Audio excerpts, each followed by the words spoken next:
आपण सर्वजण स्वामी भक्त म्हणून मिरवतो, पण खरं सांगायचं तर स्वामी भक्त होणं सोपं आहे का हो?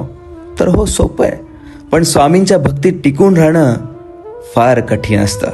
कारण याला केवळ स्वामींची साथ आणि स्वामींवरचा अखंड विश्वासच आपल्याला स्वामी भक्तीत टिकून ठेवतो. ते तुम्ही कसं म्हणाल? अहो, कितीही परिस्थिती बिकट आली, कठीण संकट आले, कितीही दुःख आलं, तर स्वामी निष्ठेत तडजोड कदापि मंजूर नाही. कारण हाच विश्वास स्वामींच्या जवळ पोहोचवतो आणि अशक्य गोष्टी अगदी सहज शक्य करतो.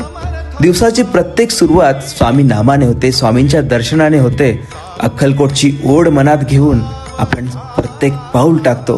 मग विचार करा, स्वामींचा इतका मोठा आशीर्वाद पावलोपावली आपल्याला साथ द्यायला खंबीरपणे आपल्या पाठीशी उभा आहे, तर आपण का डगमगायचं, का माघार घ्यायची? अशक्य गोष्टी शक्य करायला स्वामी समर्थ सक्षम आहेत. आणि तुम्ही स्वामी भक्त आहात, तर मग स्वामींच्या भक्तीत टिकून राहणं म्हणजे स्वामींचं नाम घेणं. श्री स्वामी समर्थ.